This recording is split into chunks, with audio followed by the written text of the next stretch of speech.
telah kita lalui. Kini tibalah saatnya ke acara inti pada pagi hari ini, yakni webinar online memperingati Tahun Baru Islam 1 Muharram 1443 Hijriah dengan tema Manajemen Keuangan di Masa Pandemi yang akan dipandu langsung oleh moderator kami, Ustadz Ahmad Susanto SPD. Kepada Ustadz Ahmad Susanto SPD, waktu dan tempat kami persilakan. Allahumma shalli ala Muhammad.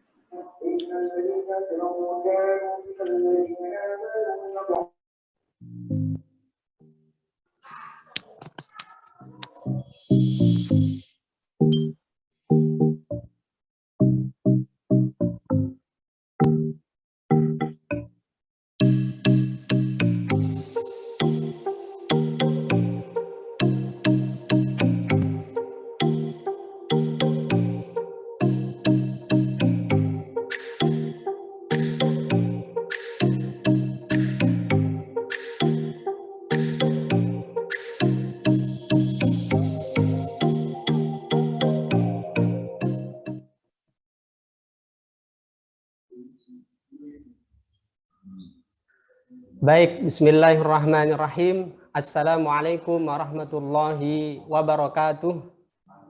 Terima kasih kami sampaikan kepada Mas Ruli yang pada kesempatan pagi hari ini beliau menjadi MC di webinar pada pagi hari ini. Gimana kabarnya ayah bunda sekalian? Masih semangat ya?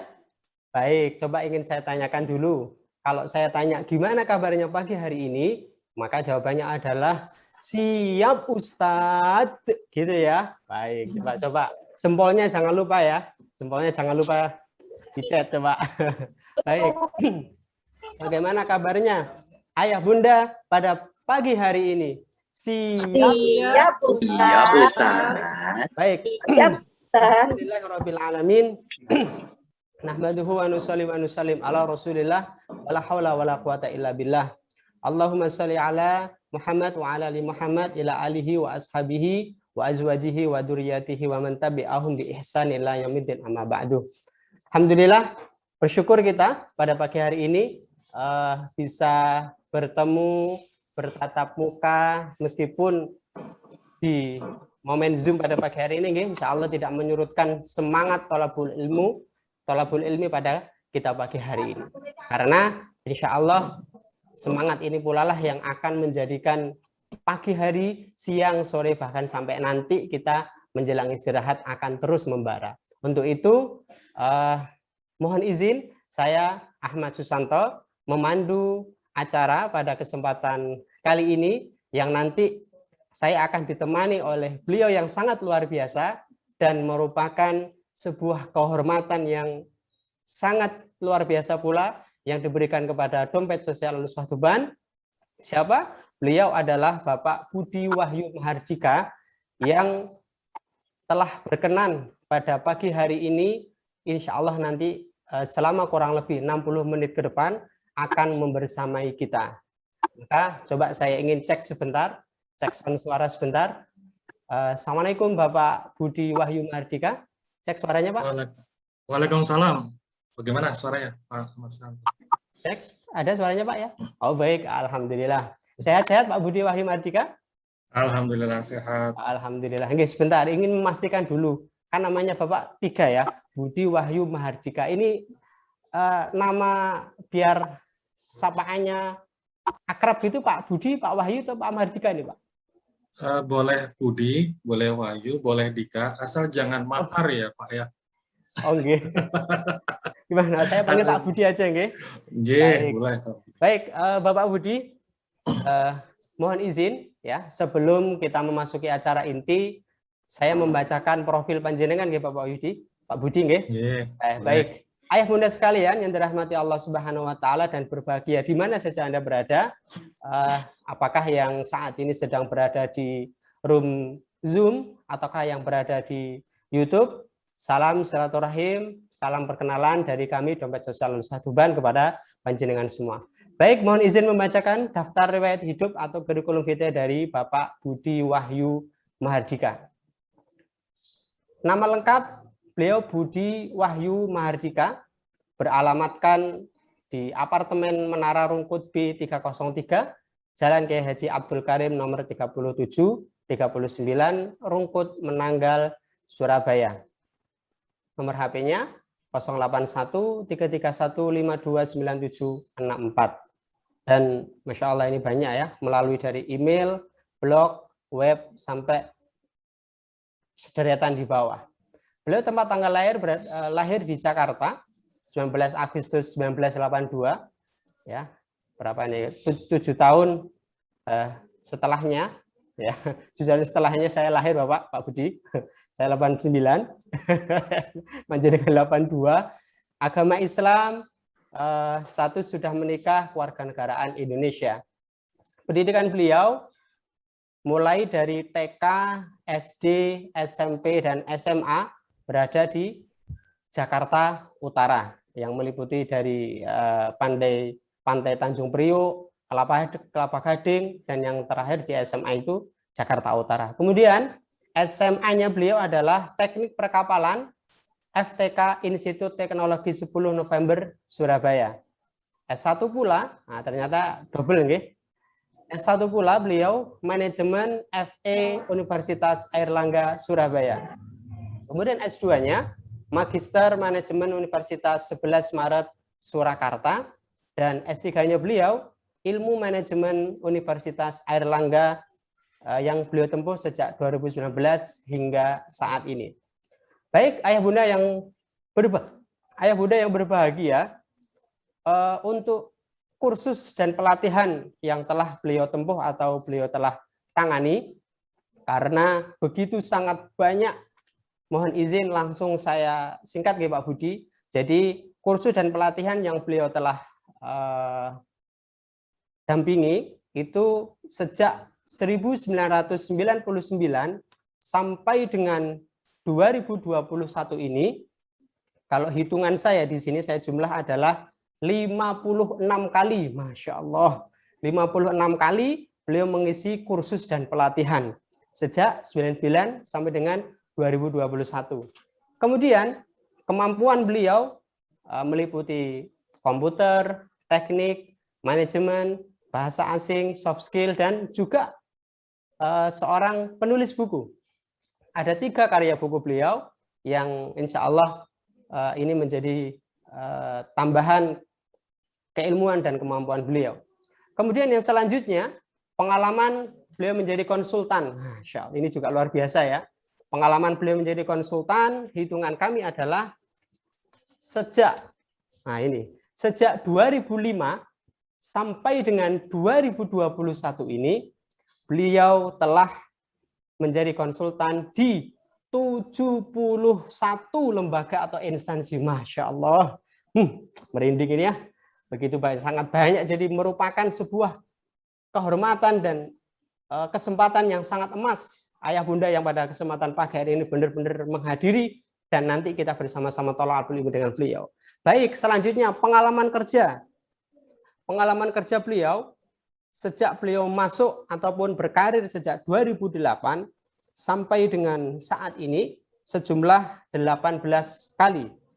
Dan sejak itulah mohon izin menyampaikan 2 saja, bahwa sampai dengan saat ini beliau masih menjadi Direktur Keuangan di PT Kadar Baru Berkah Group 2020 hingga sekarang. Dan yang terakhir yang saat ini beliau masih jabat Wakil Dekan 1 FEB UM Surabaya April 2021 sampai dengan 2025. Dan yang terakhir, pengalaman organisasi beliau. Ada 9 kali beliau pernah diamanai. Saya mohon izin saya bacakan 3 saja. Pernah menjadi Ketua Kajian Islam As-Safinah Teknik Perkapalan FTK ITS Surabaya periode 2002-2023. Pernah menjadi Pemandu dan Steering Komite LKMTD Teknik Perkapalan FTK ITS Surabaya 2006. Dan yang terakhir, masih dengan saat ini, perpanjangan jabatan menjadi Wakil Sekretaris Majelis Ekonomi dan Kewirausahaan PW Muhammadiyah Jawa Timur tahun 2020 dan 2000 sampai dengan 2022. Tepuk tangan yang meriah, Masya Allah. Aplaus yang setinggi-tingginya untuk beliau. Mudah-mudahan hari ini yang nanti akan beliau sampaikan benar-benar menjadi keteladanan dan keilmuan baru untuk kita semua.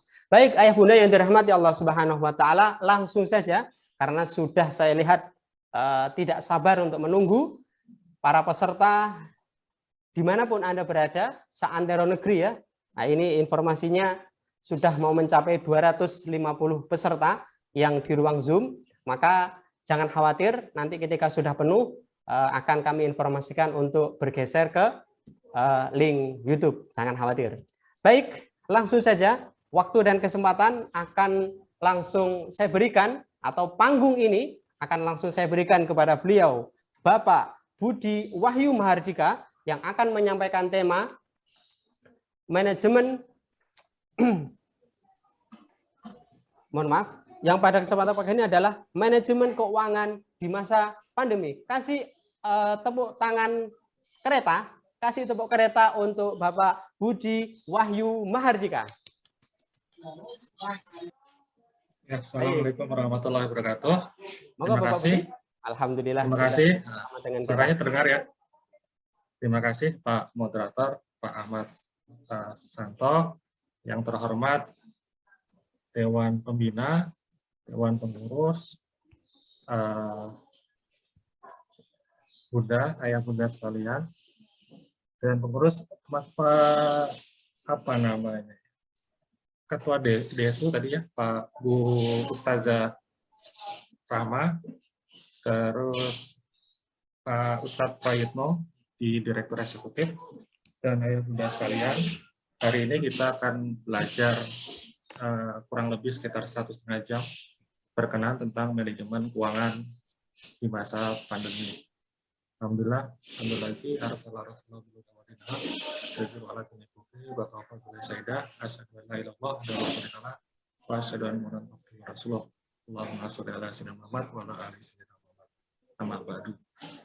Alhamdulillah, segala puji bagi Allah, kita masih diberikan nikmat banyak ya, iman, Islam, kesehatan, sehingga pada hari ini kita bisa bertemu di ruang Zoom dengan keadaan sehat walafiat. Tak lupa salat dan salam tercurahkan kepada Nabi besar Muhammad SAW, karena beliaulah yang menuntun kita, membimbing kita dari jalan gelap gulita menjadi jalan yang terang benderang, yaitu di Islam. Hari ini saya akan share berkenaan tentang cukup banyak Bu ya, ayah bunda sekalian, 55 slide, semoga bisa selesai dalam waktu 1 jam. Nama saya Budi Wahyu Mahardika, aktivitas jadi dosen di FEB UM Surabaya.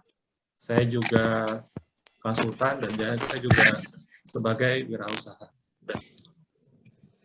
Oke, kita mulai ya hari ini ya sharingnya. Semoga ilmunya bermanfaat. Yang pertama adalah the mind is like a parachute, it doesn't work unless it's open. Jadi banyak ilmu yang nanti diberikan, mungkin hal yang baru ya. Dan ini harus terbuka dulu. Karena ilmu itu akan masuk jika gelasnya dibuka. Parasut akan berfungsi jika parasutnya dibuka. Gitu ya. Jadi kita akan belajar bersama dan saya juga akan mendapatkan banyak ilmu dari tanya jawab yang nanti akan diberikan oleh ayah bunda sekalian. Oke, sekarang kita review dulu. Apakah kita belajar manajemen keuangan itu dari pendidikan formal?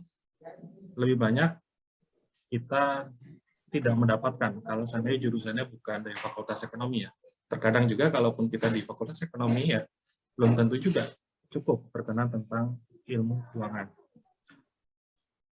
Dan hasil survei, walaupun ini cukup lama ya, tetapi ini masih terjadi bahwa 80% eksekutif terancam miskin di hari tua, mereka konsumtif lebih besar pasak daripada tiang. Jadi investasinya juga kacau dan tidak siap di hari tua.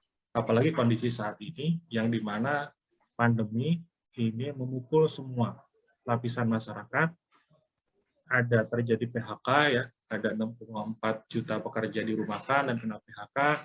Dari bisnis juga penjualan mobil anjlok sampai 95%.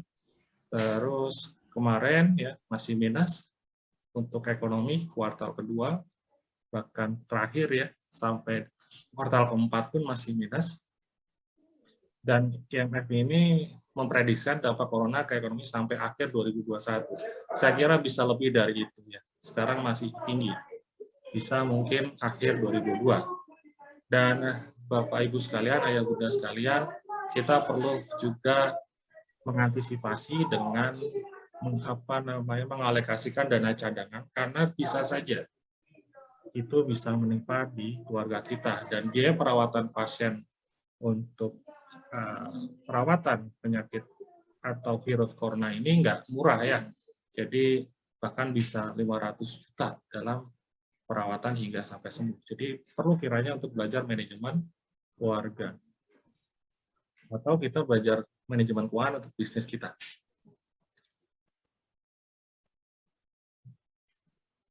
Apa memperbesar penghasilan saja bisa menyelesaikan masalah kekurangan uang? Kadang masalah kekurangan uang itu bagi yang nggak punya duit. Benar nggak sih? Gitu. Banyak yang bilang benar. Tapi banyak juga masalah yang kelebihan uang juga ada masalah. Bahkan yang gajinya besar pun ya itu juga punya masalah di manajemen keuangan karena tidak bisa mengelolanya. Ini saya kasih contoh, seorang manajer bidang di salah satu perusahaan BUMN, best employee ya, 2 tahun berturut-turut, gaji naiknya tinggi, 20% per tahun. Saya kasih contoh gajinya 20 juta. Nah, tetapi apa yang terjadi, kadang kita untuk kebutuhan sehari-hari ya, ngambil koperasi ya, cicilan koperasi, atau ngambil pinjaman koperasi. Jadi take home pay-nya kepotong, itu dari 20 sudah langsung kepotong. Yang diterima tinggal 16 juta. Terus ketika beli-beli untuk aset konsumtif ya itu menggunakan kartu kredit atau cicilan biasanya ya. Itu pagunya terpakai itu 20 juta. Terus gengsi ya butuh nih kayaknya mobil. Jadi kalau misalnya gaji 3 juta mau ya pakai sepeda motor, tapi kalau sudah gaji 10 juta lupa dengan motornya. Makanya akhirnya ada pengeluaran itu. Bulanan tagihan mobil 5 juta. Siapa lagi? Tagihan rumah 8 juta. Nah, gaji 20 juta ketika dipotong koperasi cicilannya 4 juta tinggal 16. 16 tagihan mobil 5 juta tinggal 11. 11 dikurangin tagihan rumah 8 juta. Jadi kok aku punya gaji besar 20 juta tapi kok yang diterima tinggal 3 juta. Ini belum bayar cicilan konsumtif yang harus dibayarkan kartu kredit itu 20 juta. Ini yang terjadi. Jadi masalah itu bukan di orang yang tidak punya punya pendapatan rendah, pendapatan tinggi itu juga punya masalah. Iya. Gitu ya. Jadi harus kita belajar tentang manajemen keuangan keluarga secara baik. Seringkali kita bukan kekurangan uang ya, karena nggak bisa mengelola keuangan itu, seringkali bukan masalah kekurangan uang. Tapi uang yang kita miliki sudah terpakai untuk hal lainnya. Bahasanya BPJS. Apa itu BPJS? Budget pas-pasan jiwa sosialita. Ada handphone baru, ya, atau ada laptop baru, laptop yang Apple Pro gitu ya, misalnya 30 juta, wah kita beli gitu. Padahal sebetulnya dengan spesifikasi kita cukup lah untuk beli yang 4 juta atau 5 juta. Jadi kadang lebih ke arah keinginan sama desire, sama emosian gitu ya untuk membeli sesuatu. Tidak sesuai dengan kebutuhan. Ini harus punya cita-cita ya. Cita-cita membantu Anda untuk menabung dan berinvestasi. Jadi kita bergerak itu harus mempunyai tujuan dulu sebelum kita melaksanakannya. Kadang kalau di anak-anak muda itu, yuk ke mall gitu ya, ngapain? Nggak ngerti, udah jalan-jalan aja. Jadi nggak punya tujuan di depan, sehingga ketika ke mall itu ya nggak dapat apapun ya. Jadi waktunya terbuang banyak. Jadi apapun itu, kita harus mempunyai tujuan dan cita-cita yang jelas. Jika Anda memiliki cita-cita yang besar untuk dikejar, Anda takkan banyak membuang uang hasil kerja keras Anda hanya untuk godaan kecil saja. Seperti itu. Jadi punya visi itu penting, punya tujuan. Dan tujuan bertahap boleh. Jadi tujuan tidak langsung tinggi, ya bertahap boleh. Misalnya, ya, kalau misalnya kita masih bujang, ingin menikah tujuannya, mau tidak mau kita harus menabung. Karena tidak semua orang punya orang tua yang mampu. Jadi kita mau tidak mau harus membiayai pernikahan sendiri gitu ya. Misalnya butuh 20 juta. Mau tidak mau kita harus memaksa diri kita untuk menabung agar bisa memberikan mahar, paling nggak untuk biaya nikah lah. Kalau punya tujuan, kita akan dipaksa untuk menabung. Karena punya tujuan yang jelas. Terus apa lagi? Punya anak gitu ya. Terus pengen punya rumah, pengen punya mobil, pengen pergi haji, dan sebagainya. Intinya adalah kita harus mempunyai tujuan yang jelas, gitu ya. Sehingga kita mampu untuk bisa mencapai cita-citanya. Ini tujuan pertama. Terserah itu tujuannya apa. Saya kasih contoh ya, kenapa kita harus memikirkan masa depan. Rumus cepat menabung menghitung biaya pendidikan anak. Biaya pendidikan SD anak yang baru lahir saat ini ya itu sama dengan 2 kali biaya SD anak SD yang sekarang. Biaya pendidikan SMP anak yang baru lahir ya itu sama dengan 4 kali biaya SMP sekarang. Biaya pendidikan SMA anak yang baru lahir 6 kali biaya SMA yang sekarang. Dan biaya pendidikan kuliah anak yang baru lahir saat ini, nanti pada saat mereka kuliah, itu paling tidak 8 kali dari biaya kuliah sekarang. Ini percaya nggak percaya, Bapak Ibu, Ayah Bunda sekalian, saya itu dulu kuliah di TS, Teknik Perkapalan, ya. Kuliah saya di tahun 2001, itu biaya per semesternya Rp500.000. 500.000 sekarang. Nah, sekarang untuk kuliah per semester biaya 500.000, saya kira sulit ya. Coba dikali 8. Gitu ya. 500 kali 8, paling nggak ya 4 juta rupiah. Gitu ya. Minimal. Ini. Kalau misalnya sekarang ya, biaya kuliahnya misalnya 5 juta. Baru lahir nih, ada anak kita baru lahir sekarang. Kalau pengen kuliah, nanti biaya berapa ya Pak? Ya, Ayah, udah. Oke, kita hitung aja. Berarti kalau 5 juta kali 8, berarti per semesternya, percaya nggak percaya, nantinya 40 juta ketika anak kita sedang atau akan mau kuliah.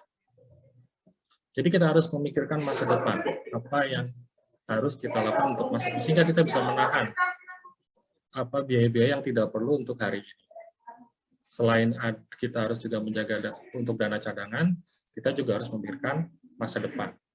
Dana cadangan itu untuk hal-hal yang tidak terduga, sedangkan untuk masa depan adalah untuk kita, untuk keluarga kita, untuk anak-anak kita, agar terjamin paling tidak untuk pendidikannya. Dasar pemikirannya ini, Ayah Bunda sekalian. Jadi Al-Hasr 18 ya. Hai orang-orang yang beriman, bertakwalah kepada Allah dan hendaklah setiap diri memperhatikan apa yang telah diperbuatnya untuk hari esok. Breakthrough. Jadi kalau dalam Islam itu menembus batas. Jadi tujuannya bukan yang bertahap tadi ya. Tujuannya menembus batas akhirat. Jadi kita ini dipertanggungjawabkan juga bukan hanya di dunia tapi juga di akhirat, menembus batas gitu ya. Dan bertakwalah kepada Allah, sesungguhnya Allah mengetahui apa yang kamu kerjakan. Ini Quran Al-Hasr 18. Jadi kita harus memperhatikan masa depan. Jangan berpikir seperti ini ya. Udahlah yang besok ya dipikir besok, yang sekarang dipikir sekarang, yang enggak gitu ya. Jadi kalau kita Muslim, kita harus berpikiran untuk merencanakan apa yang akan dilakukan di masa depan. Wajib itu.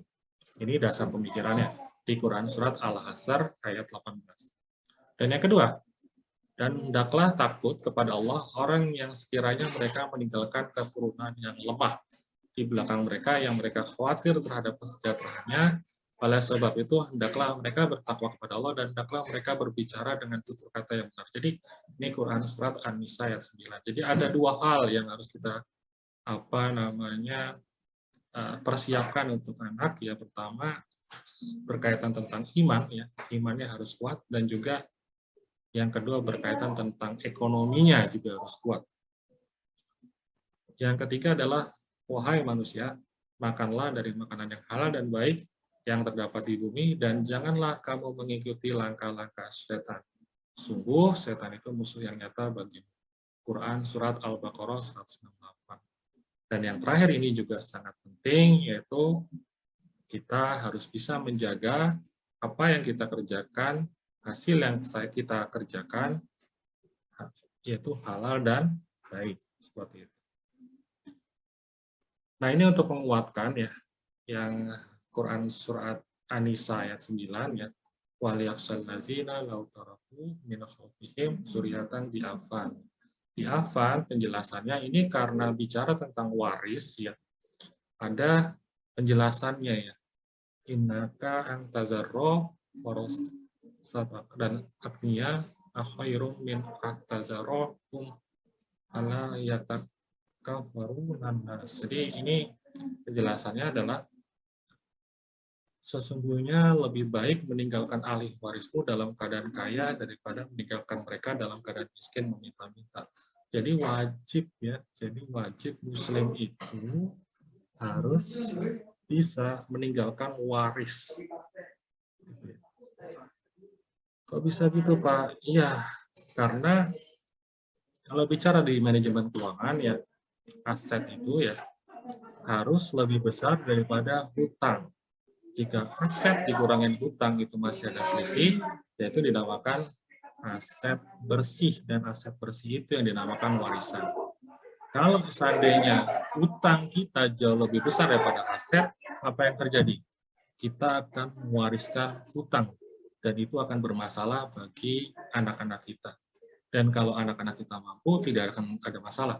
Tetapi permasalahan kalau anak kita itu juga tidak mampu membayarnya, itu masalah, dan itu akan ditagih sampai yaumil akhir terhadap utang-utang kita. Makanya wajib untuk kita mencatat kalau misalnya ada terjadi hutang piutang di sana, dan juga kita harus memastikan bahwa kita punya waris untuk anak-anak kita, agar anak-anak kita dalam keadaan kaya daripada meninggalkan mereka dalam keadaan miskin meminta-minta. Jadi ini syarat untuk kita wajib untuk belajar manajemen keuangan agar kita bisa kaya atau mampu dalam menjalankan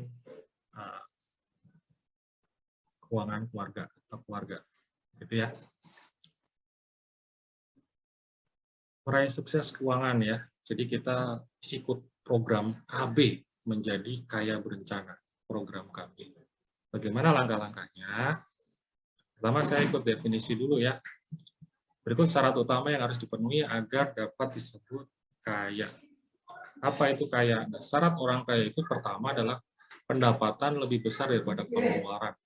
Inilah adalah aturan yang paling dasar dan paling penting dalam keuangan. Jadi kalau misalnya kita di bisnis, di keluarga, atau misalnya di pekerjaan sekalipun, ketika kita mengelola keuangan sebagai manajer keuangan, ini wajib ini untuk mengelola cash flow ya. Pendapatan lebih besar daripada pengeluaran. Ini tanda-tanda bisa survive, tanda-tanda bisa maju usahanya, tanda-tanda bisa mengelola keuangan dengan baik.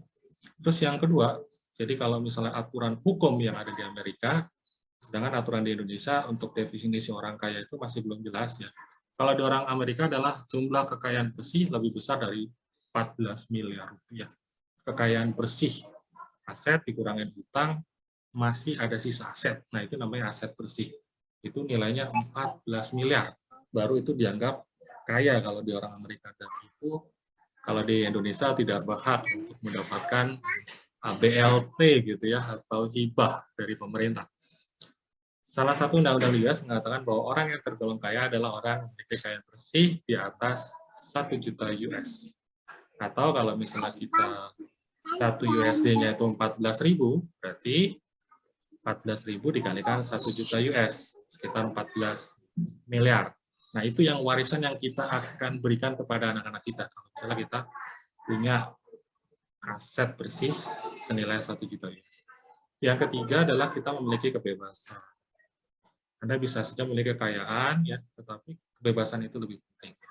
Jadi berdakwah bisa ya, terus kegiatan sosial, mengajar dan apapun ya. Ketika kita melakukan kegiatan sosial seperti zaman Rasulullah itu ya, dan sahabat mereka sudah aman dalam masalah finansial, gitu ya, sehingga bisa memiliki kebebasan untuk berdakwah, gitu ya. Oke, bebas finansial itu diperoleh dari mana sih ya? Bapak Ibu bisa sebagai employee ya, sebagai pekerja bisa, sebagai pebisnis bisa, sebagai self employee kayak dokter bisa, konsultan bisa, itu self employee, pengacara bisa. Dan ketika kita bisa menciptakan bisnis dan bisnis itu sudah tersistem dan bisa dikelola dengan baik, itu nanti Bapak Ibu atau Ayah Bunda akan menjadi investor. Money work for you. Jadi teman saya, dokter, kerja di rumah sakit umum daerah, tetapi beliau sudah punya 4 klinik, dan 4 klinik itu bisa menghasilkan pendapatan tambahan beliau. Gitu ya. Jadi sebagai investor juga, sebagai pekerja. Nah, kerja itu adalah suatu hal yang wajib ya, jadi bukan masalah uang. Jadi aktualisasi diri itu sesuatu hal yang penting. Jadi kalau dokter, saya akan mengaktualisasikan diri ilmu saya juga untuk bidang kedokteran. Saya akan menjadi dokter untuk membantu orang. Tapi untuk masalah uang bisa didapatkan dari investor tersebut. Seperti itu. Baik. Dari hasil pendapatan. Jadi, masih ada waktu berapa? Sebentar nih. Backsound suara di sekitar panjenengan masuk di momentum ataupun di acara webinar pada kesempatan kali ini. Mohon maaf dengan sangat. Apakah kami boleh dibantu, Pak? Tes, suara saya terdengar? Bisa terdengar suaranya? Suara di sekitar Pak Budi. Oh, ya ini karena di kampus ya, jadi nggak apa-apa lah. Yang penting suara saya terdengar ya, lebih keras daripada yang lainnya. Oh, ngaten. Baik. Oke. Baik, Pak Budi, terima kasih. Monggo, Pak, dilanjut, Pak.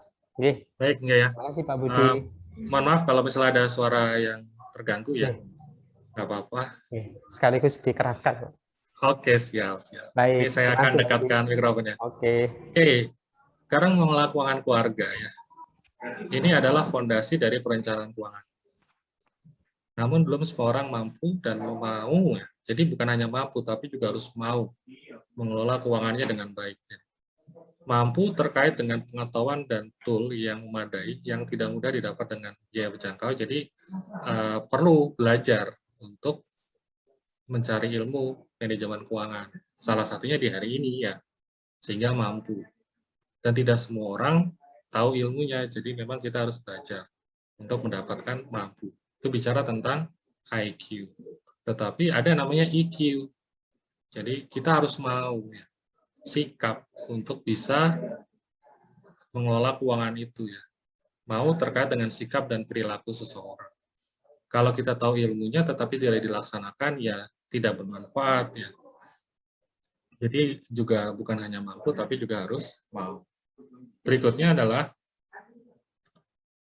masalah keuangan keluarga itu ada banyak hal ya. Kalau misalnya boros, defisit, sulit menabung, biaya mendesak, atau tak terduga, utang terlalu besar, ini masalah kekurangan uang.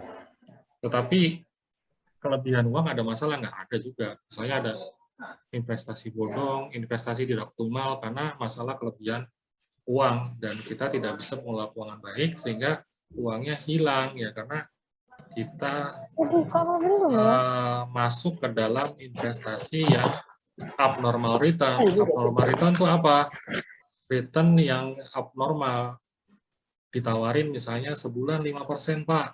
Gitu ya. Secara logika 5% kali 12, 60% setahun.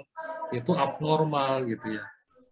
Dan kemungkinan besar bisa fraud, bisa gagal bayar. Jadi perlu kita harus belajar tentang ilmu investasi juga, bagaimana investasi kita aman. Dan ada investasi tidak optimal, itu perlu pelajaran lagi. Nah, kita belajar sekilas ya tentang mengenal catatan keuangan.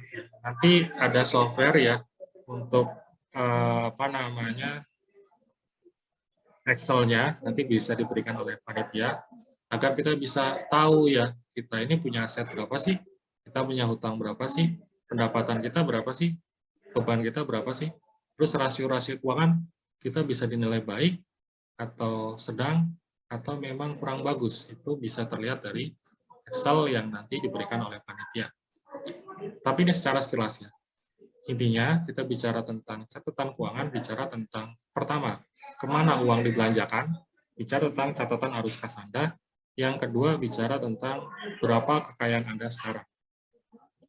Ini bicara tentang neraca, sedangkan yang awal adalah laba rugi kalau dalam perusahaan. Arus kas masuk itu ada dua, ya, ada tetap, ada tidak tetap. Arus kas keluar juga dua, ada tetap, ada tidak tetap. Arus kas bersih apa? Pendapatan dikurangin pengeluaran. Apakah arus kas bersih Anda positif? Nah, ini tanda-tanda punya potensi orang kaya itu gitu. Jadi arus kas bersihnya harus positif. Itu dijaga dulu awal. Kita bisa mendapatkan pendapatan agar positif itu bagaimana? Pak, saya kalau hanya dari karyawan sulit, Pak. Boleh gitu ya. Misalnya setelah menjadi karyawan, Bapak Ibu punya keahlian profesional, misalnya bantu privat SMA gitu ya, untuk mengajar matematika, fisika, kimia, biologi dan sebagainya. Bisa dari keahlian secara independen dan mendapatkan fee. Bisa juga bikin warung, jadi karyawan bikin warung sehingga punya bisnis. Bisa juga menjadi investor ya, punya klinik dan sebagainya. Kita bisa dapatkan bagi hasil. Kalau misalnya bisa 4, kenapa cuma 1 gitu ya? Kalau saat ini kita kalau misalnya kesulitan multi talenta. Nah, ini juga saya saat pada kuliah itu juga gitu ya. Saya kuliah, terus saya juga jualan. Jadi saya jualan namanya umbistik kalau goreng ya.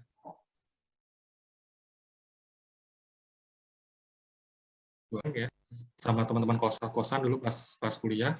Saya jaga itu dibagi 3, biasa jam 4 sampai jam 6, 6 sampai 8. Ujian besoknya saya nggak mau ngambil yang jaga jam 8 sampai jam 10 malam. Saya jaganya jam 4 sampai jam 6 sore atau jam 6 sampai jam 8 sore. Seperti itu. Nah, ketika jaga gitu ya, kita punya bisnis, dulu harganya 3 juta, ronggong dan peralatannya, patungan sejak 1 jutaan dari uang tabungan. Akhirnya pendapatannya ini cukup meningkat akibat banyak yang mau bisnis ini juga, bistik ini. Akhirnya membesar, kita punya 150 cabang se-Indonesia. Nah, pada saat itu saya juga kuliah, ya. Kuliahnya pada saat itu juga double. Saya juga bisnis ini, umbistik, dan saya juga jualan. Saya juga punya kantor karena besar umbistiknya lama-lama ya, di Kelampis, punya 150 cabang. Saya juga di BEM ya, kerja di sebagai aktivis BEM, aktivis kajian Islam dan sebagainya. Itu bisa semua. Itu masalah manajemen waktu saja. Nothing great was ever achieved without enthusiasm. Jadi sesuatu yang luar biasa itu ya akan bisa dicapai kalau seandainya kita entusiasme. Jadi punya entusiasme, punya semangat, punya giroh gitu, untuk bisa misalkan itu. Oke, sekarang kita bagaimana sih mengolah keuangannya ya?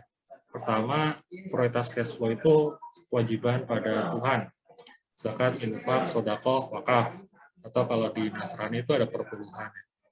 Ada hasbunallah, ada hasbunanas. Bicara tentang kewajiban pada orang lain, ya, cicilan, dan sebagainya. Ada kebutuhan untuk masa depan.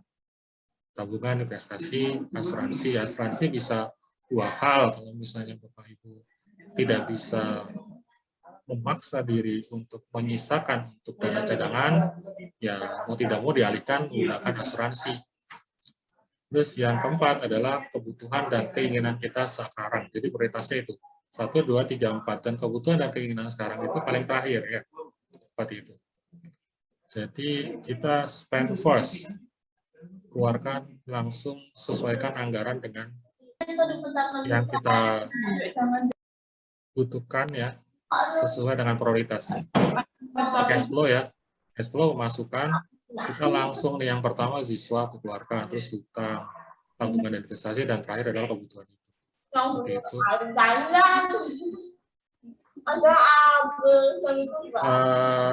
Tolong di mute ya. Nah ini zakat infak sedekah ya. Jadi kurang lebih sekitar 10% lah. Jadi dari pendapatan kita, tetap maupun tidak tetap, wajib itu adalah zakat, itu 2,5%.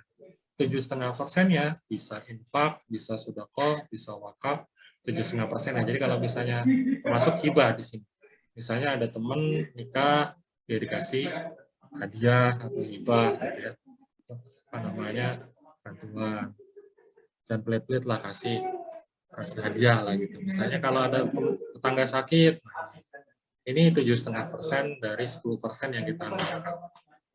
Bisa buat zakat, infak, sedekah, dan wakaf. Wakaf ini penting, ya, karena kita bicara tentang tadi tujuan akhir ya. Amal jariah itu ya, menurut Prof. Ahmad Sutri Ismail itu banyak amal jariah yang bisa kita lakukan. Seandainya tanda-tanda kiamat besar itu sudah ada, matahari terbit dari barat, kemudian di tangan kamu masih ada sebuah biji kurma, maka kalau mampu menanamnya. Nah ini Ustaz atau Prof. Sutri Ismail juga menjelaskan beberapa 7 amalan yang jika kita lakukan, maka pahalanya tidak terputus.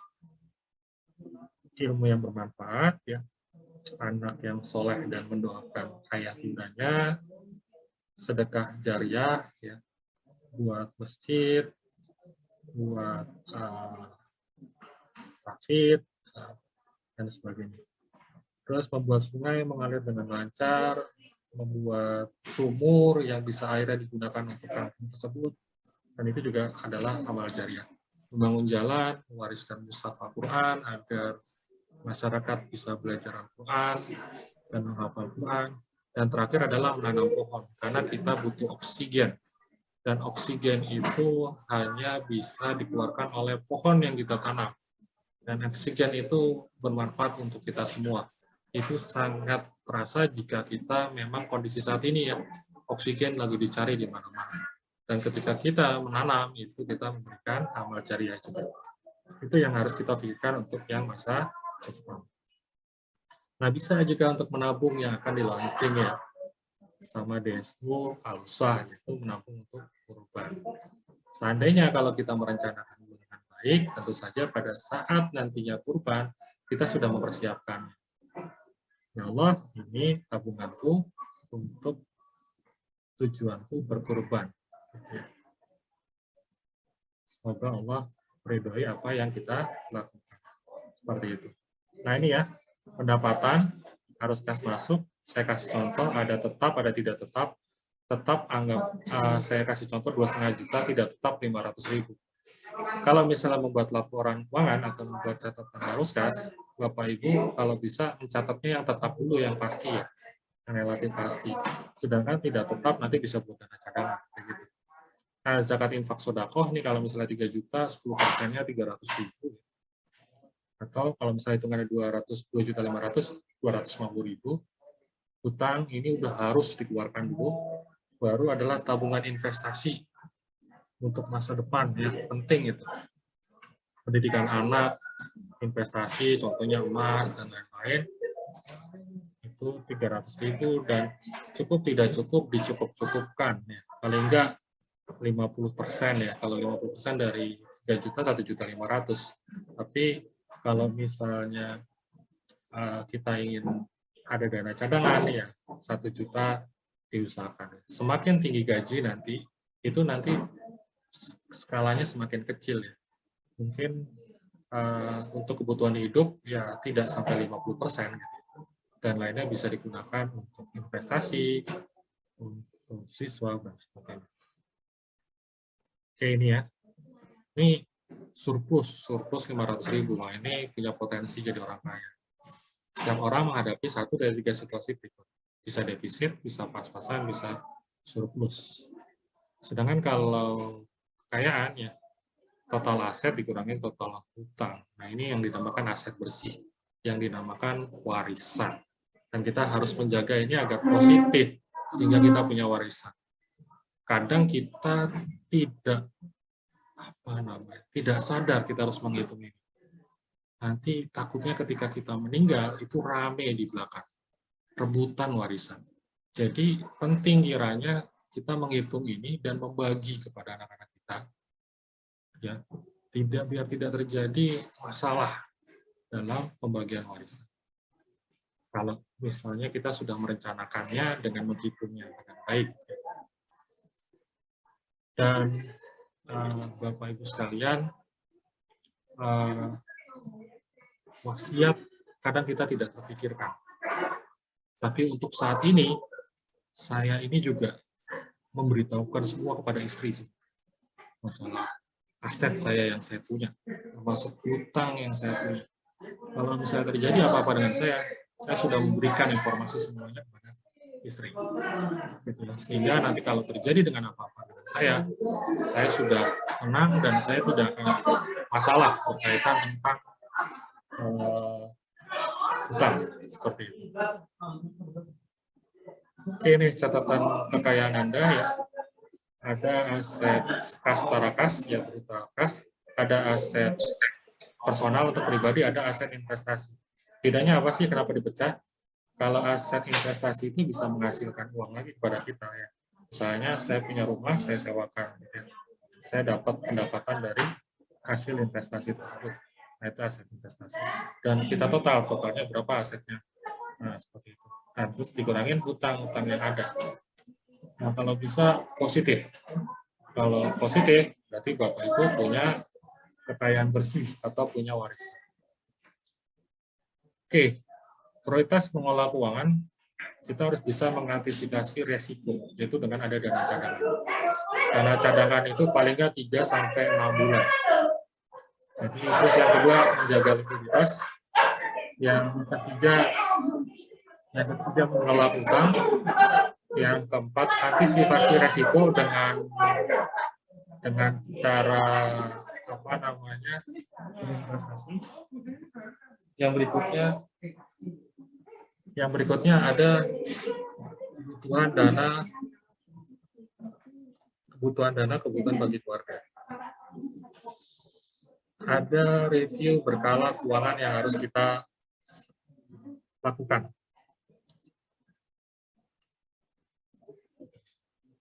Oke, ini kenapa sih seperti itu ya? Kita harus mengantisipasi resiko karena masalah-masalah ini kita nggak ngerti ya.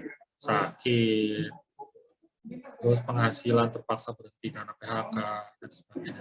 Yang pasti kita harus punya manajemen resiko. Resiko apa saja sih yang harus kita lakukan?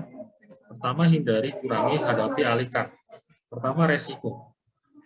Kalau misalnya kita ke kantor, kita harus menghindari resiko itu dengan cara sebisa mungkin kita harus punya helm yang bagus, ya, berkualitas bagus, jaket gitu ya, agar nanti kalau misalnya terjadi resiko jatuh gitu ya, kita bisa menghindari dari fatal kecelakaan yang fatal. Terus kita kurangi ya dengan berhati-hati. Tapi kalau sudah jatuh gitu ya, hadapi itu dua. Bisa menggunakan dana cadangan, uang kas kita, atau kita mengalihkan menggunakan asuransi. Bisa sekarang ada asuransi syariah banyak ya. Ini perbandingan antara cash benefit dengan insurance benefit. Untungnya cash itu dana cadangan itu apa? Untungnya insurance benefit itu apa? Kalau cash bisa digunakan untuk yang lain jika tidak terpakai, sedangkan kalau insurance kita ada preminya itu hangus seluruhnya. Mudah terpakai untuk pengeluaran lain, nah ini yang agak masalah kalau kita nggak disisipin ya. Uangnya dana cadangan nanti malah habis. Alokasi fokus hanya untuk kesehatan. Biaya kesehatan dibayar tunai, cashless, bisa menggunakan kartu ya. Misalnya BPJS ya, atau InHealth ya. limit sesuai kas bulanan, sedangkan limit sesuai plafon tahunan yang diberikan sama asuransi. Ini dana darurat ya, bisa di rekening, bisa di tabungan, bisa di deposito atau mudharabah, bisa juga musyarakah. Kalau tabungan yang berupa wadiah bisa bentuk dalam emas, ya. Bisa juga dalam bentuk saham, ya. punya kepemilikan di perusahaan. Atau kita kalau nggak ahli di saham, kita bisa masuk ke lembaga investment company ya, berupa reksadana. Terus ini dana darurat amannya 3-6 bulan, ibu-ibu, bapak, ayah, bunda. Jadi kalau misalnya kita bulanannya 3 juta, amannya itu kita harus siapkan paling nggak 9 juta.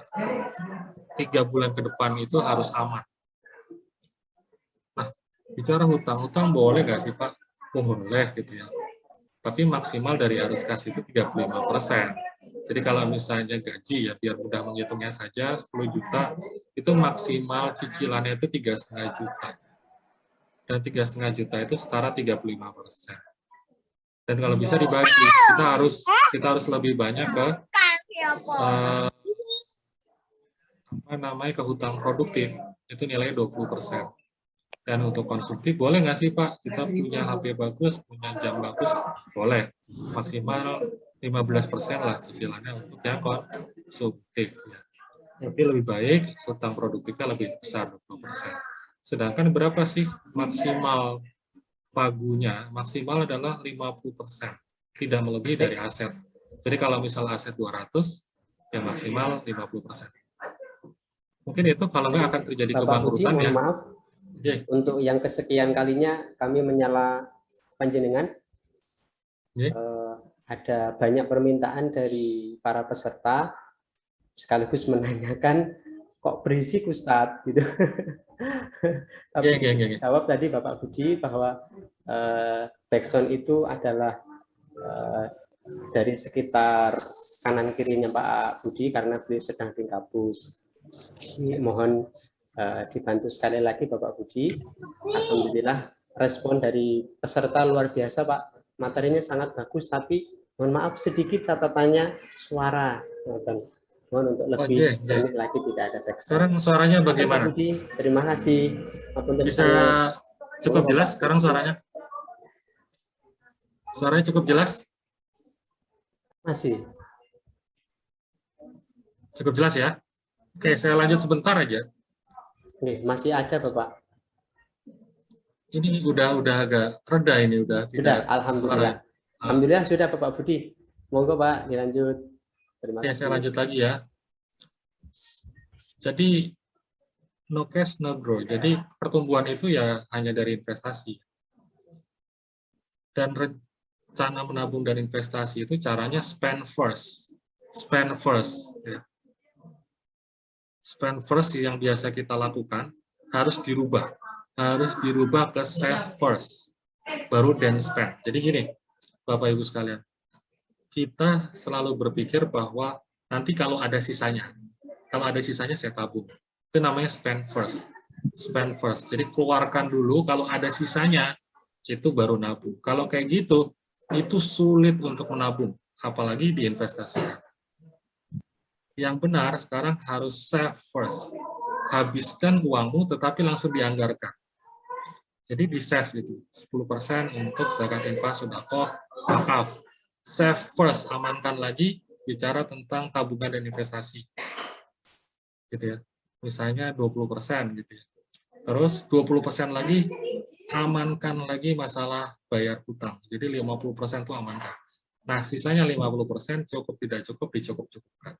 Itu langsung dihabiskan. Misalnya gaji biasanya 5 juta dibagi 10%, 500.000 untuk zakat infak sedekah gitu ya. Terus yang kedua 20% senilai 1 juta itu untuk bayar hutang. 1 juta untuk menabung dan investasi. Save first dianggarkan dulu ya, disimpan dulu baru spend. Spendnya tinggal 2,5 juta. Nah, itu yang digunakan untuk kebutuhan sehari-hari. Kalau tidak kayak gitu, tidak disiplin seperti itu, kita tidak bisa menyimpan tabungan apalagi investasi. Cara itu yang harus kita lakukan. tips menabung dari Rasulullah SAW, Allah akan memberikan rahmat kepada seorang yang berusaha dari yang baik, membelanjakan uang secara sederhana, dan dapat menyisihkan kelebihan untuk menjaga saat dia miskin dan membutuhkan. Seperti itu. Oke, sekarang kita bicara tentang manajemen keuangan di bisnis ya. Ada 55 juta bisnis di dunia ini, 90% itu bermasalah pada arus kas. Bermasalah pada arus kas.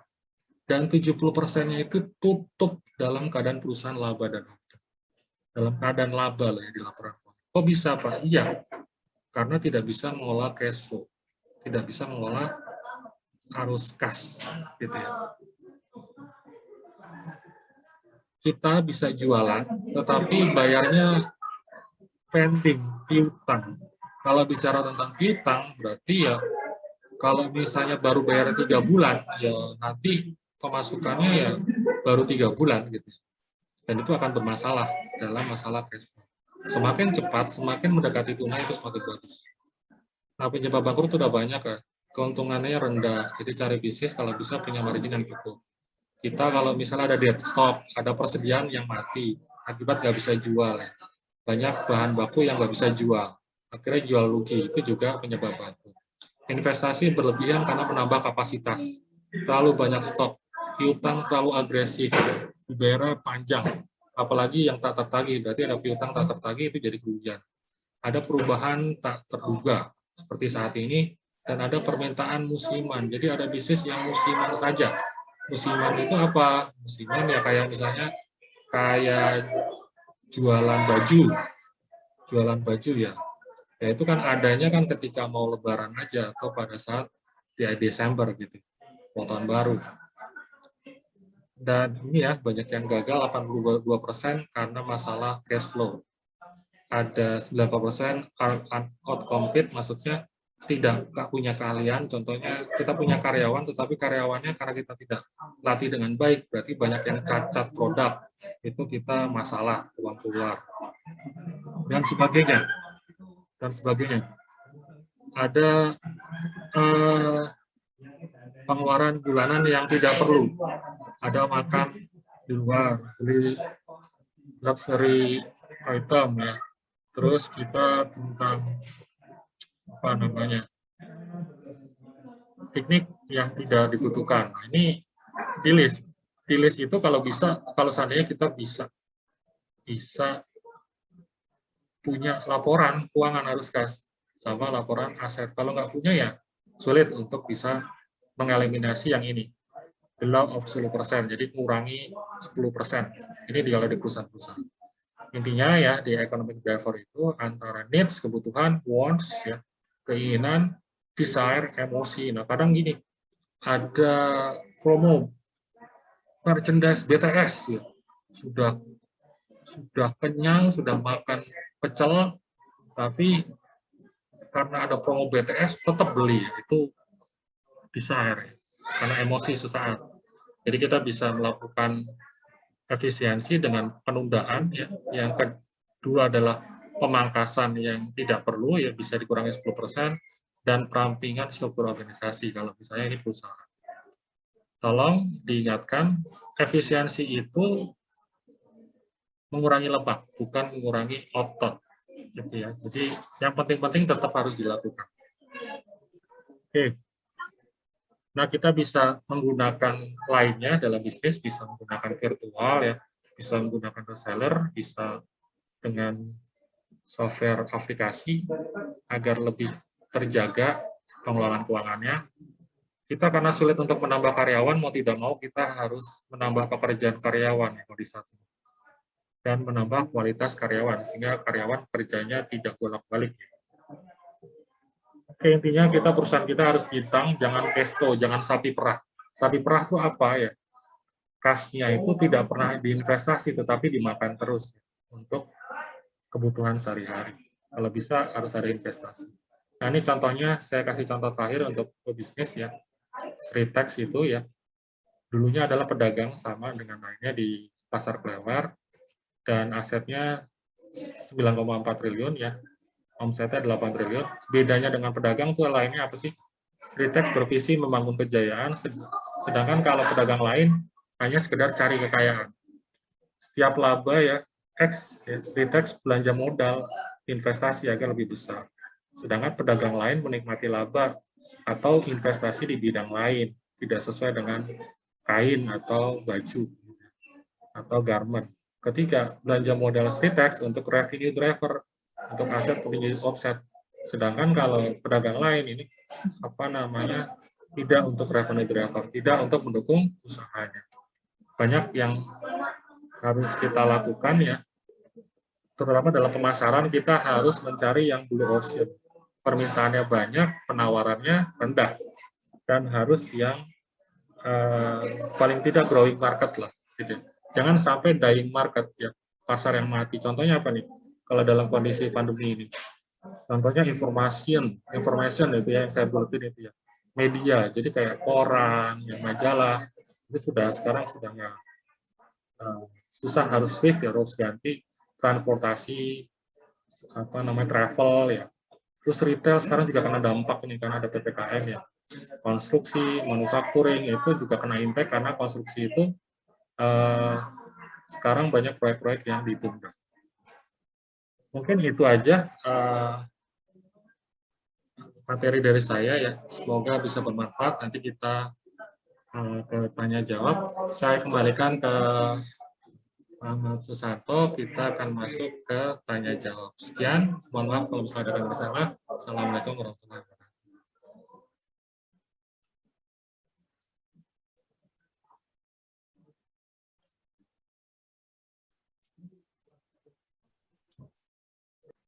Baik, alhamdulillahirabbil alamin. Jazakumullah khairan katsir. Terima kasih Pak Budi yang baru saja selesai. Beliau telah menyampaikan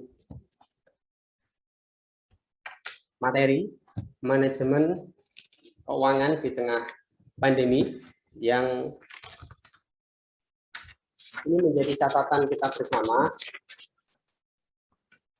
untuk betul-betul diperhatikan, karena kita tidak tahu sampai kapan pandemi ini akan menjadi ujian untuk Bumi Pertiwi ini, apakah akan selesai di tahun ini, di tahun depan, dan kita tidak tahu. Maka untuk itu yang tadi beliau sampaikan, betul kiranya kita wajib untuk merencanakan. Yang terakhir tadi, yang poin terakhir yang tadi sempat saya catat adalah kalau memang sekiranya kita sudah kenyang, misalkan kok sudah kenyang, sudah kalau boleh dibilang sudah waktunya istirahat lah ya.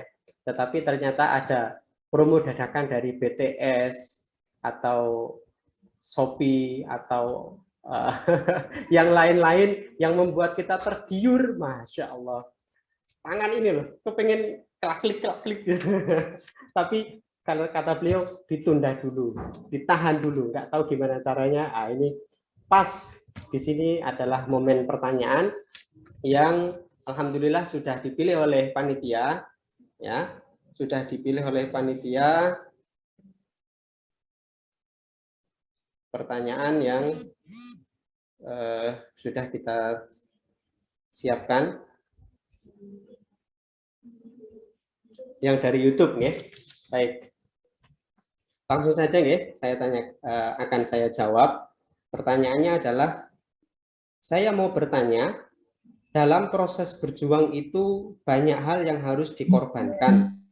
Menurut Bapak Budi, apakah konsen dengan banyak hal, mohon maaf ini saya nggak paham. Apakah konsen banyak hal yang harus dikorbankan tersebut bisa kita minimalkan? Terima kasih. Dari Ibu Kurnianingsih. Baik. Monggo Bapak Budi, langsung ditanggapi. Terima kasih ya. Semua ada konsekuensinya. Jadi kalau misalnya ketika saya memilih untuk sekolah S3, kemarin dapat beasiswa dari LPDP, dari negara ya. Dan memang sudah bukan hanya kemarin saja 2019, jadi sebelum-sebelumnya ya. Dan saat ini saya banyak hal yang gabung-gabung gitu ya. Mana yang harus dikorbankan gitu ya. Pertama sekolah, terus yang kedua di kampus jadi wakil dekan 1. Terus yang berikutnya punya usaha juga. Ya, saya akan mengorbankan terutama waktunya harus full untuk keempat tersebut.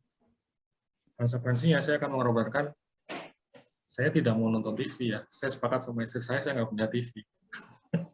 Di rumah saya nggak menggunakan TV. Jadi kalau pengen tahu informasi-informasi ya, saya tinggal lihat di YouTube atau media lainnya, media daring dan sebagainya. Jadi kalau misalnya bertanya tentang sepak bola, bahkan hal-hal dengan mahasiswa itu diskusi dengan film Naruto gitu ya, lucu-lucu ya dan sebagainya, itu saya bisa update. Jadi perlu kiranya ada sesuatu yang kita harus korbankan, terutama kegiatan-kegiatan me time kita, kegiatan-kegiatan nyantai kita. Contoh misalnya, setelah bekerja, misalnya gitu ya, menjadi employee ya, pekerja, saya harus mengerjakan lainnya di malam hari. Saya akhirnya nggak bisa nonton kalau lagi hebohnya Bunda gitu ya, Ikatan Cinta gitu.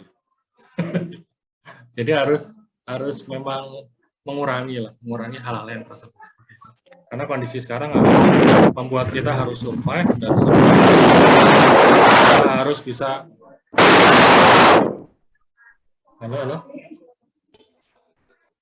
Suara saya terdengar?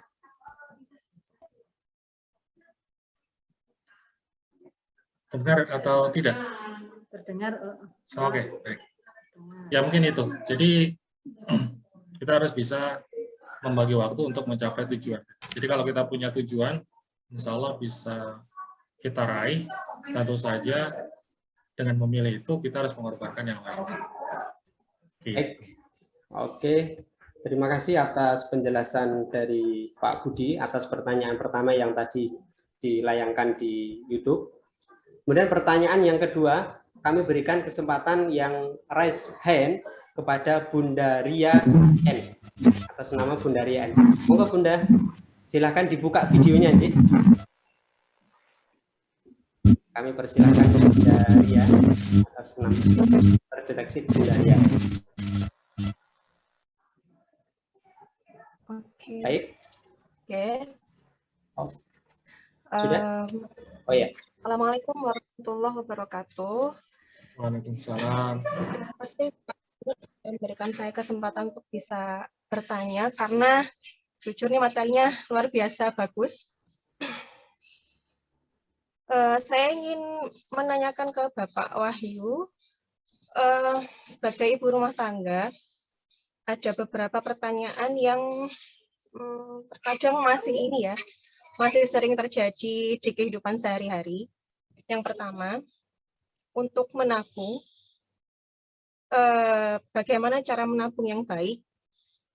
Misalnya, apakah menabung di bank itu bagus atau menabung untuk di kalangan sendiri? Maksudnya ditabung sendiri di rumah atau bagaimana? Tabungan cara menabung yang baik dan benar. Kemudian yang kedua, cara mengatur keuangan apabila dalam kesehariannya itu sering terjadi force majeure atau keadaan yang tidak terduga. Nah, itu yang sering terjadi. Kadang force majeure banyak pengeluaran itu terkadang di force majeure-nya, Pak.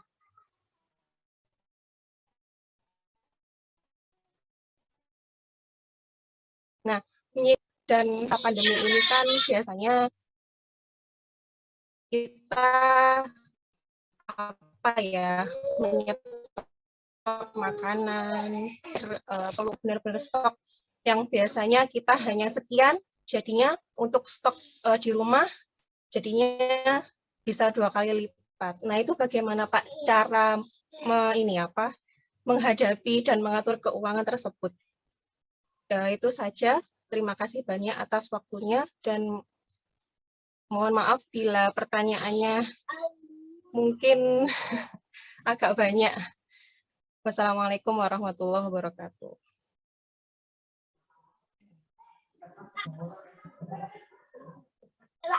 Waalaikumsalam warahmatullahi wabarakatuh. Baik. Monggo Pak Budi langsung ditanggapi. Ya, masalah menabung ya, masalah menabung. Saya bunda sekalian, kalau saya ya karena saya mungkin kuliahnya di ekonomi ya, dan saya juga sering menganalisis terkait tentang investasi ya.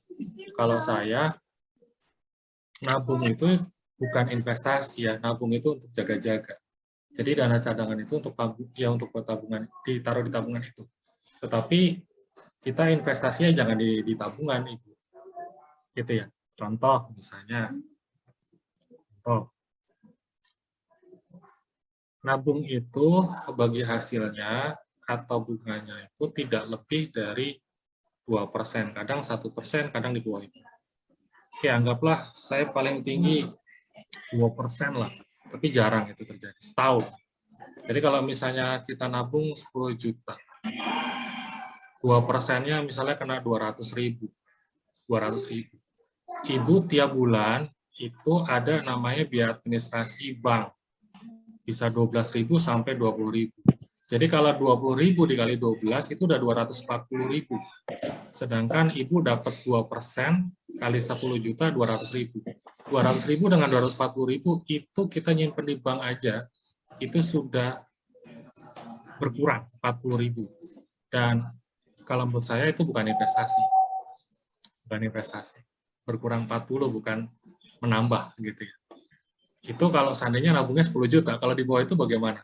Lebih tergerus dari biaya administrasi yang diberikan oleh bank. Makanya kita harus mencari di atas 2% tersebut. Apa saja Pak instrumen investasi yang bisa kita lakukan ya?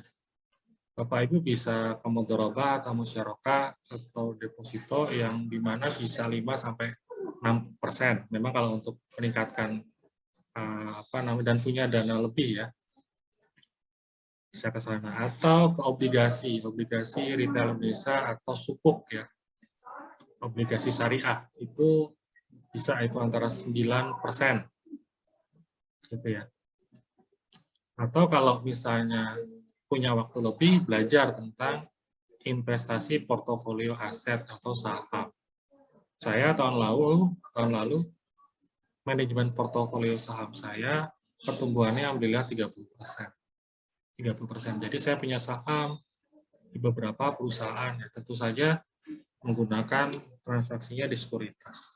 Bagaimana cara untuk menabung saham dan sebagainya nanti itu di lain waktu ya, Ibu bisa belajar.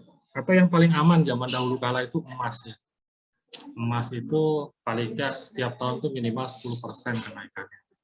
Dan istri saya dulu beli emas yang paling tinggi kemarin 2019 ya, itu masih 600.000. Masih 600.000. 2019, sekarang 2021. Sudah 1.900.000, sekitar 1 juta. Berarti kenaikannya 400.000. 400.000 dulu belinya 600.000. 2 tahun dari 600 ke 1 juta. Naiknya 400.000 itu berapa persen ya? Kondisi yang sulit saat ini, malah emasnya naiknya tinggi pada saat itu. Jadi seperti itu. Jadi lebih arahnya ke investasi-investasi yang memang bergerak ke perusahaan, ke bisnis, emas, gitu ya. Arahnya ke sana. Terus yang berikutnya, bicara tentang Pak saya ini pengeluarannya force majeure, Pak. Tidak terduga-duga. Bisa benar-benar tidak terduga atau memang kita sendiri yang bikin tidak terduga ya. Bisa tidak terduga lagi kepengen gini, Pak, belan yuk nanti. Nah, itu udah kayak gitu-gitu ya, itu bukan tak terduga, itu keinginan yang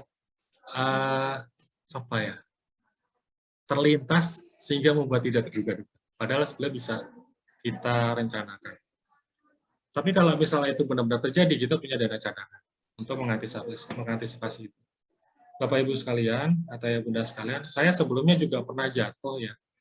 Saya dulu di PTPN ya, di perkebunan dulu saya. Dan saya sempat pernah jadi kepala bagian keuangan, kepala bagian pengembangan bisnis, dan terakhir di kepala industri kayu. Perusahaan sebesar itu ya di perkebunan, supaya tidak juga bisa menjamin bahwa perusahaan tersebut tidak bangkrut. PHK itu terjadi, termasuk Garuda Indonesia juga sekarang PHK itu terjadi. Dan kita harus siap itu. Jadi saya itu, dulu saya tinggalnya di Solo, saya punya rumah di Solo, karena wilayah kerja saya Jawa Tengah, Jawa Timur ya. Saya bilang ke istri saya, ini kondisi perusahaan kurang bagus. Kita harus hijrah. Kalau enggak semakin terpuruk. Akhirnya saya kembali ke Surabaya, melamar kerjaan dan beberapa tempat, akhirnya diterima menjadi dosen juga. Nah, ketika saya resign, saya harus memperhatikan keluarga saya. Paling tidak aman 3 bulan. Dan ketika 3 bulan, sejak saya resign, saya harus siapkan itu. Paling tidak kondisi ekonominya sama dengan yang sebelumnya. Jadi ketika saya di BUMN, itu gajinya jauh lebih tinggi Bapak Ibu dengan jadi dosen ya pada saat awal-awal. Gitu. Jadi kita harus mengamankan itu. Dan itu menggunakan dana cadangan. Jadi persiapkan dana cadangan itu penting ya. Jadi seperti layaknya asuransi, itu percaya tidak percaya, itu dibutuhkan nantinya. Gitu ya, jadi force majeure itu bisa karena kita yang menginginkan, kadang tidak terduga-duga, gitu ya. Lagi jalan-jalan, wah api, oh ya, oh ya, atau misalnya anaknya, Papa, kapan gini kita jalan-jalan? Nah, ya udah. Jadi kadang-kadang kita tidak terduganya itu bukan memang kita harus, misalnya gini, tetangga sakit, harus dibantu. Itu tidak terduga yang masih benar ya. Tapi kalau kita yang membuat sendiri itu yang kadang tidak pas. Mungkin itu ya. Saya kembalikan ke moderator. Baik, terima kasih Pak Puji atas tanggapan pertanyaan dari Bunda Ria. Dan untuk mengefektifkan waktu dan mohon maaf waktunya dari panitia memberikan kesempatan satu penanya terakhir itu melalui chat, dan chat yang terpilih akan langsung saya bacakan dari Bunda Apni. Oh, jadi Ustazah Apni ya. Ustazah Apni SMIT Al-Uswah. Beliau bertanya, apakah jenis investasi yang aman untuk saat ini? Kemudian yang kedua, di masa pandemi yang sekarang ini, apalagi berbarengan dengan PPKM, usaha banyak yang mengalami kesulitan keuangan. Usaha tidak laba, justru malah rugi. Saran Bapak, apakah yang kami harus lakukan dengan kondisi tersebut? Bertahankah atau gulung tikar atau usaha tutup? Baik, monggo Pak Budi, sekaligus untuk menutup di sesi kali ini. Dengan siapa? Dari Ustazah Apni SMIT Al-Uswah. Oke, Ustazah Apni. Jadi gini, Bunda ya, jadi kita harus pertama melihat dari bisnisnya. Bisnisnya itu bisa dijalankan nggak dalam kondisi pandemi sekarang itu. Jadi Bunda kalau misalnya memaksakan bisnis seperti travel, ya, bisnis retail yang memang sekarang kondisinya adalah PPKM seperti ini, itu harus shifting, harus berubah ke online. Cari yang aman gimana? Cari yang aman ya, Bunda kalau bisa jadi reseller saja. Sekarang banyak perusahaan-perusahaan atau distributor yang butuh bantuan kita untuk menjualkan. Kami ya, ada salah satu di grup itu ada memang fokusnya untuk membantu jualan. Dan kita sebagai distributor. Marginnya cukup besar ya, antara 20-40% kita dapatkan dari distributor atau dari perusahaan. Ketika kita bantu untuk menjualkan. Seperti itu. Dan sekarang banyak sistemnya ya.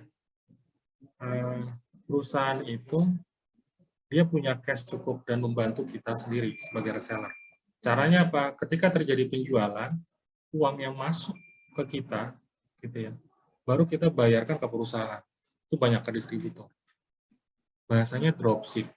Tapi kalau dropship itu kan tidak saling kenal. Tapi kalau kita sebagai ingin aman, ya kita harus kenal. Satu, yang kedua, kita memang resmi sebagai distributor. Contoh misalnya saya di Herbal ya, saya di stok sama perusahaan, terus saya menjualkan, ketika laku baru saya bayar. Seperti itu. Itu resikonya kecil. Terus yang kedua, investasi apa yang sekarang banyak orang yang menahan uangnya ya. Cash-nya banyak di kantong-kantong perusahaan ya pribadi karena mau investasi resikonya tinggi.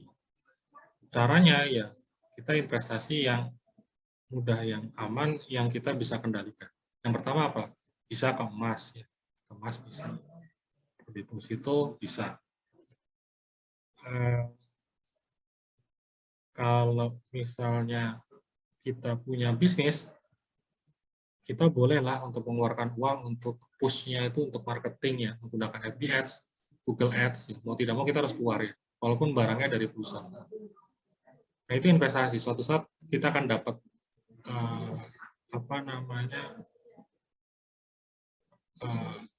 lead ya, banyak yang masuk bertanya dan akhirnya terjadi penjualan. Itu butuh push, yaitu investasi berupa marketing, FB Ads, Google Ads, Instagram, TikTok, YouTube. Kita perlu juga harus belajar.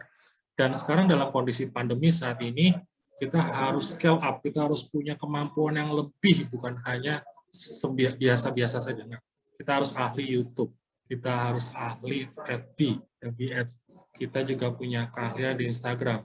Dan Instagram, FB kita, terus WA kita, tidak hanya sebagai memperlihatkan, mempertontonkan cuma kegiatan sehari-hari, tidak. Kita bisa menjual sesuatu dengan medsos tersebut.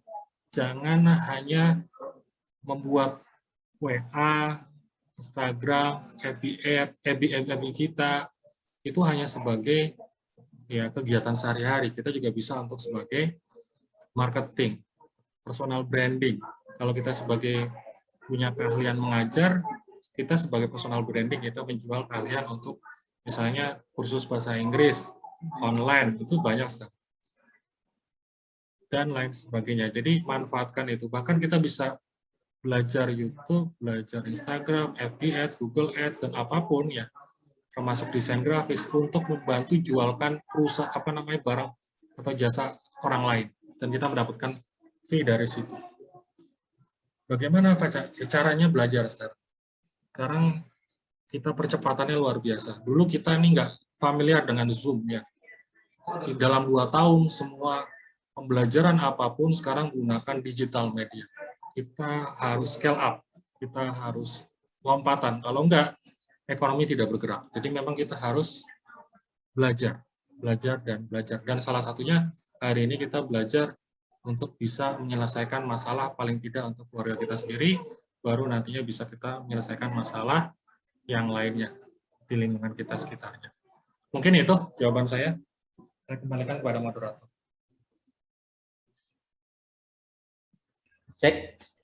Sudah terjawab ya Ustazah Apni, dan sekaligus bisa menjadi kesimpulan apakah panjenengan harus bertahan, ya, strateginya bertahan atau harus beralih seperti yang tadi beliau sampaikan. Baik, para bunda dan khususnya Pak Budi Wahyu Mardika, mumpung beliau belum beranjak dari room ini, mohon izin kepada seluruh peserta untuk mengaktifkan video kita berfoto bersama. Mohon izin Pak Budi. Kepada para peserta, sebelum beliau beranjak di Zoom kali ini, mohon kepada seluruh peserta untuk mengaktifkan video, ya, untuk kita foto bersama dengan pemateri. Nanti insya Allah tim kami akan menyiapkan. Monggo.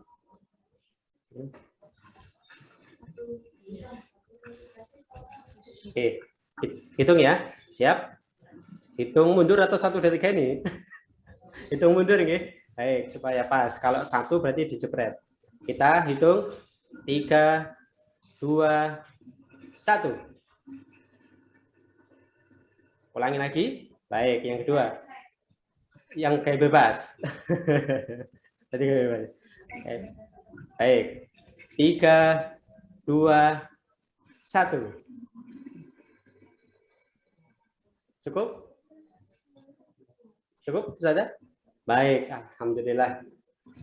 Baik, dengan foto bersama ini, maka sesi materi sekaligus sesi tanya jawab pada kesempatan pagi menjelang siang hari ini sudah selesai. Tetapi ayah bunda jangan beranjak dulu, yang beranjak hanya Bapak Budi ya, karena setelah ini masih ada sesi acara yang terakhir yang tidak kalah menarik. Nah, jadi jangan sampai terlewatkan. Eman nantinya kalau panjenengan beranjak. Seperti apa? Kita tunggu setelah ini. Baik, saya sebagai moderator mohon maaf sangat sekali kepada Bapak Budi yang pada kesempatan pagi hari ini telah merepotkan panjenengan yang tadi saya hitung telah 2 kali memohon izin menjeda pembicaraan panjenengan karena memang audien tadi berharap betul-betul suaranya bersih karena materinya sangat betul-betul berbobot dan sangat kita butuhkan. Untuk itu, terima kasih sekali lagi kepada Bapak Budi Wahyu Mahardika. Insya Allah kita siap akan bertemu dan bersilaturahim di kesempatan yang akan datang.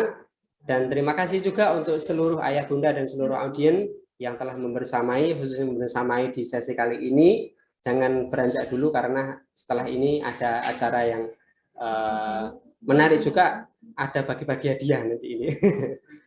Baik, untuk itu mohon maaf bila mana ada kesalahan dan khilaf dari saya akhiri. Assalamualaikum warahmatullahi wabarakatuh. Waalaikumsalam. Kami serahkan panggung ini kepada Mas Ruli. Baik, terima kasih Pak Budi. Terima kasih Pak Budi.